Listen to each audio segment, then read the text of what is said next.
Gang rivalries, easy to get guns, live streaming, and drill rap are turning out to be a potentially deadly mix. Now the Brooklyn DA is speaking out about the accelerating pace of the violence as a community leader strives to keep the peace. We've had a number of shootings in Brooklyn recently that are directly related to drill rap videos. In a one-on-one interview, Brooklyn District Attorney Eric Gonzalez tells me he's a fan of hip-hop music, but not drill rap. He says that's a vehicle to fast-track gang beef. In less than a week, 2 young drill rappers were murdered in Brooklyn. On February 2nd, 22-year-old Tajay Dobson, who rapped under the name T. Wu, was shot and killed outside his Canarsie home. On Sunday, February 6th, 18-year-old Jaquan McKinley, known as C-High Watts, was shot and killed coming out of a recording studio. These drill rap videos are causing young people to lose their lives. It's not that the music is the cause of the violence, but it's fueling the desire to retaliate. Gonzalez says the tensions intensify in real time when they live stream their diss raps from sensitive locations, often showing off the guns in videos.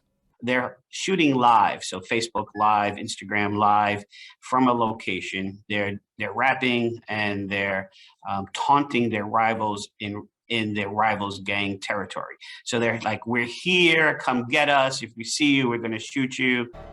So what is drill? Drill is a form of rap music that originated in the south side of Chicago and is a huge part of the history of rap music in this region, and it can be recognized by the gritty, dark lyrical content. Drill is dedicated to the daily ordeal of street life. The word drill itself is a slang term and refers to someone getting shot, or in a UK context, it usually refers to someone getting stabbed. So what is it that makes drill so unique? Let's start with flow. Chicago rappers typically write their lyrics in a deadpan and almost monotonous vocal style that evokes the emotionally draining atmosphere of their environment. The influence of trap music is reflected in the frequent use of autotune to give a cold vibe to their music. But in Britain, and especially in New York, rappers try to avoid autotune to have more of an expressive presentation to their tracks. Now let's move on to lyrics. The first wave of the Chicago drill scene featured violent lyrics with monotonous delivery, which emphasized the sinister plot of their songs. Moving on to production, drill producers such as Chicago's Young Chop, who produced many of Chief Keef's early work, followed the example of trap music, using drum machine beats, 808s, and 60 to 7 beats per minute, plus catchy melodies favored with a menacing vibe. Meanwhile, in the UK, artists like Headie One using faster beats with great emphasis on melody, and in New York drill, they use a clear delivery of material, warmer production, and recently with the sampling of famous pop songs. But let's go back to the roots of the Chicago drill scene and let's talk about the city itself. At this very moment, Chicago is on the list of the most dangerous cities in the United States. But back in 2013, it was number 1 on that list. And because of that, Chicago drill got so much attention. The local police said that the growth of crime in Chicago was increasing rapidly, because if in 2011 431 people were killed, then in 2012 there were already 515 people. Therefore, the Windy City was ahead of the country's largest metropolis of New York City, despite the fact that the population of the city at the time was 2.7 million, and New York having 8.3 million people. It was said that the increase in violence in the city was caused by the redistribution of spheres of influence in the poor areas of the city. According to police statistics, the peak of crimes committed here falls on weekends. On average, every Saturday and Sunday, 6 to 8 people per day die here, and about 30 are injured. So now you understand the reason for the birth of drill, and why exactly the Chi got this infamous nickname. Waka Flocka Flame and Gucci Mane had a very significant impact on the sound of drill music.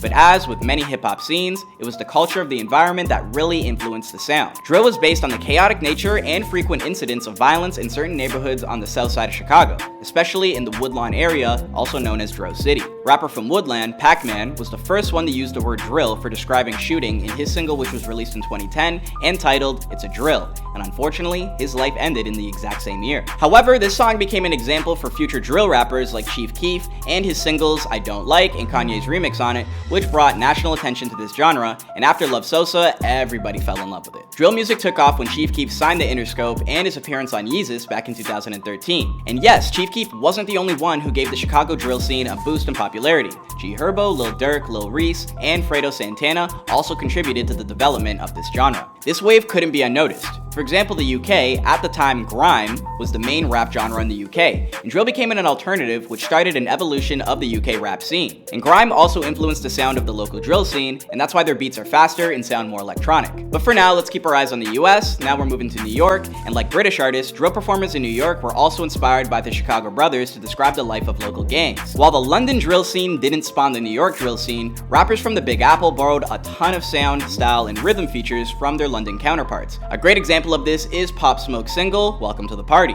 which was produced by British beatmaker 808 Mellow, who has worked with K-Trap and Headie One before. Also, the connection between British and New York drill artists can be traced not only to a similar lifestyle and sound, but also in roots. Most of the important figures in their scene are Caribbean and first-generation Afro-Latinos, same as most British counterparts. K-Flock and D-Thang are Dominicans, Chef G's family is Haitian and Jamaican, Tutu G's family has Guyanese roots, and that's why cultural traditions explain why New York and London drill artists have such close ties. The press doesn't talk much about New York street life right now, but thanks to the music, we know that there are two main gangs there.